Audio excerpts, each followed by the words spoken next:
warahmatullahi wabarakatuh. Saya Fatia Destiza. Jadi di sini saya akan menjelaskan mengenai beberapa aliran filsafat dalam dunia pendidikan. Yang pertama itu ada aliran filsafat progresivisme, yang kedua ada aliran filsafat esensialisme, yang ketiga ada aliran filsafat perennialisme, serta yang keempat ada aliran filsafat konstruktivisme. Nah, sebelumnya saya akan menjelaskan mengenai pengertian filsafat itu sendiri. Apa itu filsafat? Filsafat adalah studi tentang seluruh fenomena, kehidupan, dan pemikiran manusia secara kritis dan dijabarkan melalui konsep mendatar. Jadi, filsafat ini tidak didalami melalui percobaan ataupun eksperimen, melainkan melalui dengan cara mengutarakan masalah secara langsung. Setelah itu, dicari solusi dengan cara berargumentasi ataupun dengan pemikiran yang logika. Selanjutnya, kita akan membahas mengenai beberapa aliran filsafat dalam dunia pendidikan.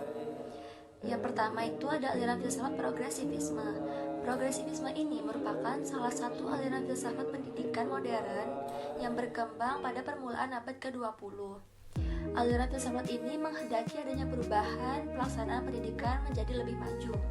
Aliran progresivisme ini mengutamakan agar proses pendidikan di sekolah berpusat kepada anak dan menjadikan pendidik hanya sebagai fasilitator atau pembimbing bagi peserta didik. Tujuan dari aliran progresivisme adalah untuk mengubah praktik pendidikan yang dahulunya sangat terkesan otoriter menjadi lebih demokratis dan menghargai potensi kemampuan anak, serta mendorong agar dalam proses pembelajaran lebih banyak melibatkan peserta didik.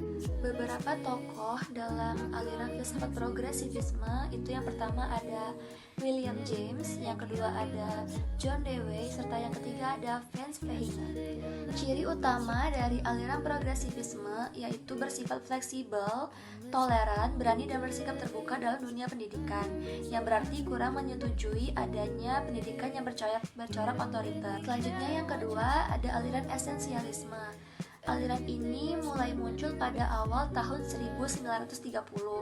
Dalam esensialisme berusaha mencari sesuatu yang bersifat mutlak untuk menentukan keberadaan sesuatu. Berbeda dengan aliran filsafat sebelumnya, jika di progresivisme yang dituntut lebih banyak berperan aktif adalah peserta didik, maka di esensialisme yang dituntut untuk berperan aktif adalah guru atau pendidik, sedangkan peserta didik hanya ditugaskan untuk menerima ilmu yang diberikan oleh pendidik. Esensialisme itu sendiri bertujuan untuk menyajikan kembali kurikulum secara tegas, membedakan program-program di sekolah secara esensial, serta mengangkat kembali wibawa guru di dalam kelas sebagai jembatan antara dunia masyarakat atau orang dewasa dengan dunia anak.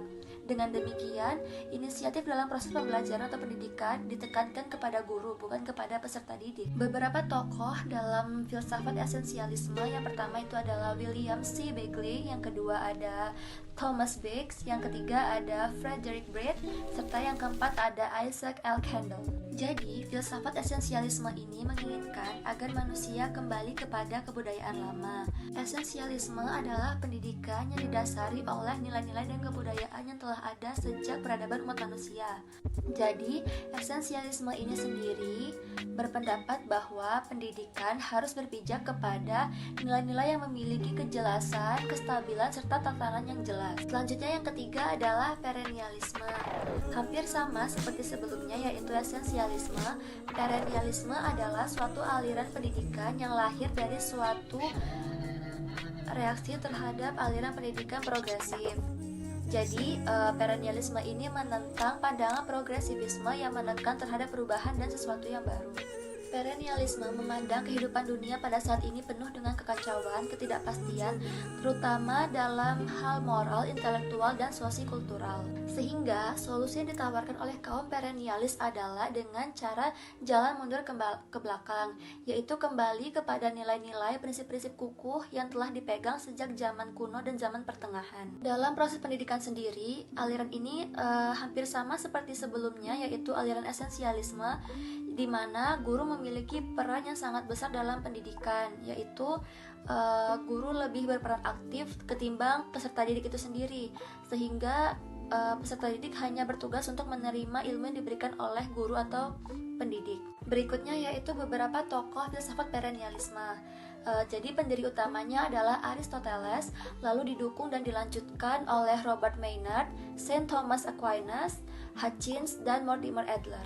Dan yang keempat yaitu adalah aliran filsafat konstruktivisme. Aliran filsafat konstruktivisme menekankan kepada kreativitas peserta didik untuk dapat mengembangkan pengetahuannya sendiri dan mempertanggungjawabkan hasil belajarnya sendiri.